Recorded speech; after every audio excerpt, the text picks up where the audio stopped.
ஒரு விழிப்புணர்வுக்கான பதிவிலே நாங்கள் மீண்டும் உங்களை சந்திக்கின்றோம். நம் அனைவர் மீதும் எல்லாம் வல்ல இறைவனின் சாந்தியும் சமாதானமும் உண்டாவதாக.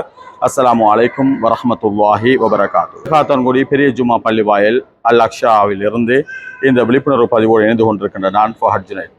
உங்களுக்கு தெரியும், இந்த பள்ளிவாசலை பொறுத்தவரையிலே முழு இலங்கையில் மட்டுமல்ல, வெளிநாடுகளில் இருந்தும் பல சகோதரர்கள், சுற்றுலா பிரயாணிகள் இந்த பள்ளிவாசலை பார்வையிடுவதற்காக வருகை கொண்டிருக்கிறார்கள்.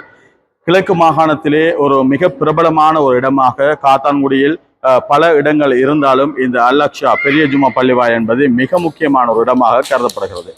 இங்கு முஸ்லீம்கள் மட்டுமல்ல, ஏனைய மத சகோதரர்களும் இந்த பள்ளிவாசலுக்கு வருகை தருவதை அவதானிக்கக்கூடியதாக இருக்கிறது.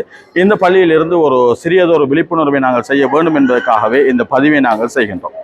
இந்த பள்ளிவாசலுக்கு வருகின்ற சில சகோதரர்கள் அவர்களுடைய எந்த நம்பிக்கையின் அடிப்படையிலோ தெரியாது, வருகின்றவர்கள் பணத்தாள்களை, ருபீஸ் தாள்களை மடித்து இந்த பள்ளிவாசலில் இருக்கின்ற மிக பிரம்மாண்டமான அந்த லைட் தொகுதியிலே அவர்கள் எறிவதை அவதானிக்கக்கூடியதாக இருக்கிறது.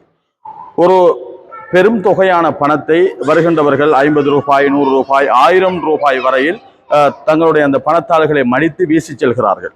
அந்த லைட்டிலே வீசுகிறார்கள். எந்த அடிப்படையில், எந்த நம்பிக்கையின் அடிப்படையில் இவர்கள் செய்கிறார்கள் என்பது தெரியாது. இவ்வாறான நம்பிக்கை இஸ்லாமிய மதத்திலே கிடையாது.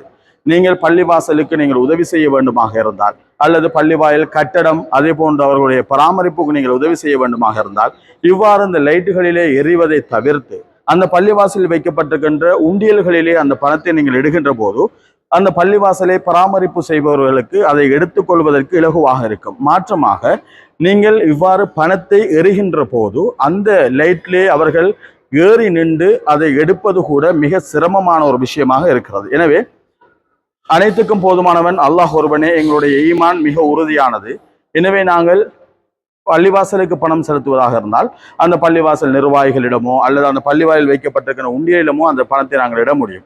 மாறாக இவ்வாறு நாங்கள் நேர்ச்சிக்கடன் என்ற அடிப்படையில் அல்லது வேறு நம்பிக்கையின் அடிப்படையில் அந்த பணங்களை லைட்டுகளிலே எறிவதை நாங்கள் தவிர்ப்பது நல்லது. இப்பொழுது இந்த இருக்கின்ற லைட்டிலே நாங்கள் மேலாக இருந்து அந்த லைட்டை நாங்கள் காட்டுகின்றோம். இது இந்த அல் அக்ஷா பள்ளிவாசல் இருக்கின்ற மிகப்பெரிய ஒரு ஒரு லைட் தான் இது. இந்த லைட்டை பொறுத்தவரையிலே இங்கே பார்த்தால் நிறைய பணத்தாள்களை சகோதரர்கள் எரிந்திருக்கின்றார்கள். 1000 ரூபாய், 100 ரூபாய், 50 ரூபாய், சில்லறை என்று நிறைய பணத்தை எரிந்திருக்கின்றார்கள். இதிலே பணம் எறிபவர்கள் எந்த நோக்கத்தின் அடிப்படையில் எறிகிறார்கள் என்பதை அல்லாஹ் ஒருவனை அறிவான். எந்த நோக்கமாக இருந்தாலும் இது ஒரு தவறான நோக்கமாகத்தான் இருக்க வேண்டும். ஏனென்றால் இஸ்லாத்தில் இவ்வாறான எந்த ஒரு செயற்பாடுகளும் கிடையாது. எனவே நீங்கள் பணம் பள்ளிவாசல் பராமரிப்புக்கோ அல்லது பள்ளிவாயல் கட்டுமான பணிகளுக்காகவோ நீங்கள் பள்ளிவாசலுக்கு நீங்கள் பணம் செலுத்த வேண்டுமாக இருந்தால் அந்த பள்ளிவாசல்களை இவ்வாறு உண்டியல் வைத்திருக்கின்றார்கள். நீங்கள் பணத்தை எறிகின்ற அந்த இடத்திலே கூட அவர்கள் உண்டியல் வைத்திருக்கின்றார்கள். எனவே உங்களுடைய அந்த பண உதவியை இந்த உண்டியல் ஊடாக நீங்கள் செலுத்த முடியும். அல்லது பள்ளிவாசல் முஅத்தினார் ஊடாகவோ அல்லது அந்த பள்ளிவாசல் பராமரிப்பு செய்பவர்கள் ஊடாகவோ அந்த பணத்தை நீங்கள் கொடுத்து அதற்கான பற்றுச்சீட்டுகளை நீங்கள் பெற்றுக்கொள்ள முடியும். உங்களுடைய பணம் அந்த பள்ளிவாசலுடைய தேவைகளுக்காக பயன்படும். மாறாக இவ்வாறு நீங்கள் உங்களுடைய பணத்தை எறிவதன் மூலமாக உங்களுடைய ஈமானை அல்லாஹ் பாதுகாக்க வேண்டும்.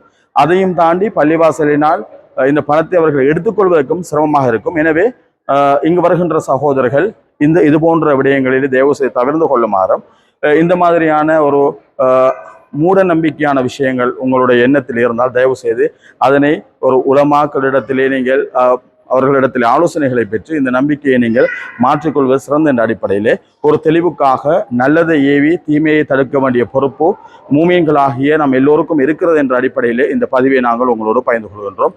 ஜஸாக்குமுல்லாஹ் ஹைரன். மீண்டும் இன்னும் ஒரு காணொலியில் சந்திக்கும் வரை உங்களிடம் விடைபெற்றுக் கொள்கின்றேன். அஸ்ஸலாமு அலைக்கும் வரஹ்மத்துல்லாஹி வபரகாத்துஹு.